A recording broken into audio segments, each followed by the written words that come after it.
આગળ વધીએ બીજા મહત્વના મુદ્દા આગળ બીજા મુદ્દામાં એ વાત કરવી છે કે શું ગુજરાતમાં કાયદો વ્યવસ્થાની સ્થિતિ કથળી રહી છે?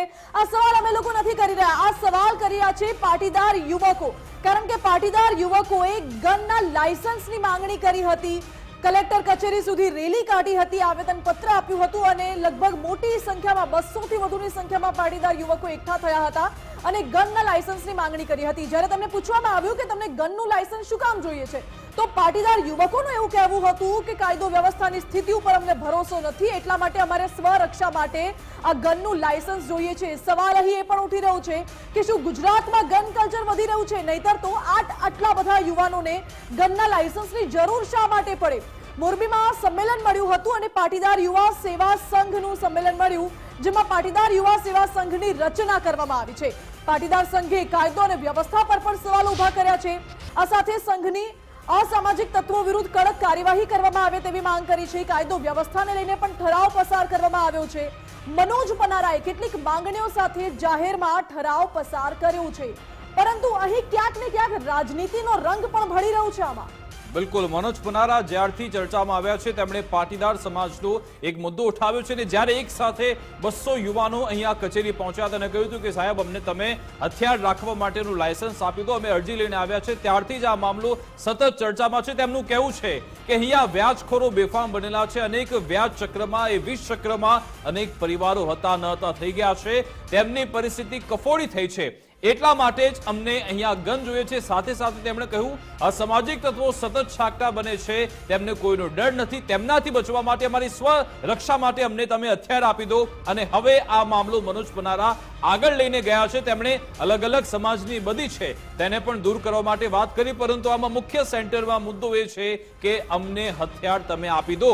અને જ્યારે આપણે ત્યારે ધારાસભ્ય કાંતિ અમૃતિયા તેમને સવાલ પૂછ્યો તો તેમણે પણ કહ્યું હતું કે હથિયાર તો તેમને મળવા જોઈએ, બરાબર છે, પરંતુ એવી કોઈ સ્થિતિ છે જ નહીં. પરંતુ આપણે જોયું છે મોરબીમાં છાશવારે હત્યાના બનાવ બને છે, લૂંટના બનાવ બને છે.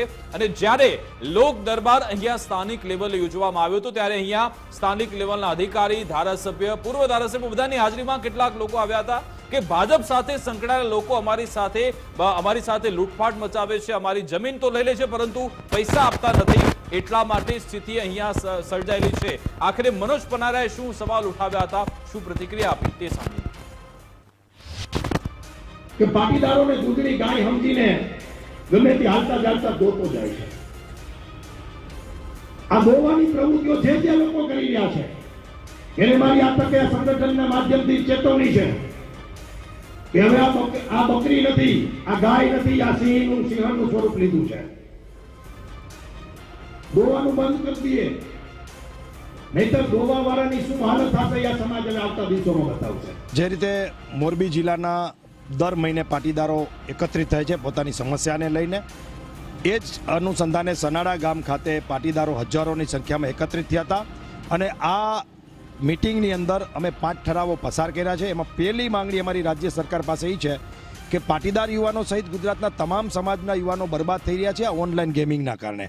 તો દેશના ઘણા બધા રાજ્યોમાં ઓનલાઈન ગેમિંગ અને ઓનલાઈન સટ્ટો બેન છે, તો ગુજરાતમાં પણ આ ઝડપથી કાયદો લાવી અને આ ઓનલાઈન ગેમિંગ અને ઓનલાઈન જુગાર બેન કરવો જોઈએ. અહીં મનોજ પનારાએ ઘણી બધી માંગ કરી છે. ઓનલાઈન ગેમિંગ, જુગાર રમાય છે તે બેન કરવો જોઈએ, કાયદો વ્યવસ્થાની સ્થિતિ મજબૂત કરવામાં આવે. પરંતુ આ આખી ઘટનામાં મનોજ પનારાએ કોંગ્રેસ નેતા તરીકે નહીં પરંતુ એક પાટીદાર આગેવાન તરીકે આગળ આવ્યા છે. એમાં મનોજ પનારાએ એવું પણ કહ્યું, હમણાં તમે સાંભળ્યું હશે, કે સમાજને દૂધ આપતી ગાય સમજીને દોઈ લેનારા તત્વો ચેતી જાજો. એટલે વિકાસ શું લાગે છે, કોને કહેવા માંગે છે? એટલે અત્યારે જે પાટીદાર સમાજમાં જે આગળ પડતા નેતાઓ છે, જે પોતે અત્યારે સત્તામાં છે, તેમના પર સીધો જ મનોજ પનારા કટાક્ષ કરી રહ્યા છે. કારણ કે જ્યારે મનોજ પનારા આ મુદ્દો લઈને આવ્યા હતા ત્યારે કેટલાક લોકોએ તેમનો વિરોધ પણ કર્યો હતો અને તેમને એવું કહેવામાં આવ્યું હતું કે મનોજ પનારા સમાજના નામે રાજકારણ કરી રહ્યા છે, સમાજની અંદર જ ભાગલા પાડવાનો પ્રયત્ન કરી રહ્યા છે, એટલા માટે મનોજ પનારાને સાઇડલાઇન કરવા જોઈએ, તેમની વાત ન માનવી જોઈએ તેવી પણ કેટલાક નિવેદન આવ્યા હતા. એના માટે જ તેમણે આ નિવેદન આપ્યું છે. પરંતુ અહીંયા શું રાજનીતિ થઈ રહી છે કે ખરા અર્થમાં સમાજના પ્રશ્નો ઉઠાવવામાં આવી રહ્યા છે એ હવે તમારે વિચારવાનું છે. કારણ કે તમને ખબર છે કે તમારી સાથે શું થઈ રહ્યું છે. શું કોઈ રાજકારણને લઈ તમારા ખભે તો બંદૂક નથી ફોડી રહ્યા ને એ પણ તમારે જાણવાની, તમારે જાગૃત થવાની જરૂર છે. પરંતુ મનોજ પનારાએ જે સવાલ ઉઠાવ્યા છે તે તો વાસ્તવિક રીતે અહીંયા ખરા અર્થમાં તેનો જવાબ આપણને મળવો જોઈએ, કારણ કે આજે પણ અહીંયા વ્યાજખોરોનો આતંક છે. ઓનલાઈન જુગાડના કારણે અનેક યુવાનો તેમનું ભવિષ્ય બરબાદ થયું છે, તે વાસ્તવિકતા છે. આનો જવાબ મળવો પણ જરૂરી છે. જી બિલકુલ. એટલે પાટીદારો સાથે અન્યાય થાય છે તે વાત તો રહી, પરંતુ એક રીતે જોવા જઈએ તો ગુજરાતના રાજકારણમાં મહત્તમ નેતાઓ પણ પાટીદાર છે. એટલે આ બાબતે હવે પાટીદારોએ વિચારીને પગલું ભરવાની જરૂર છે.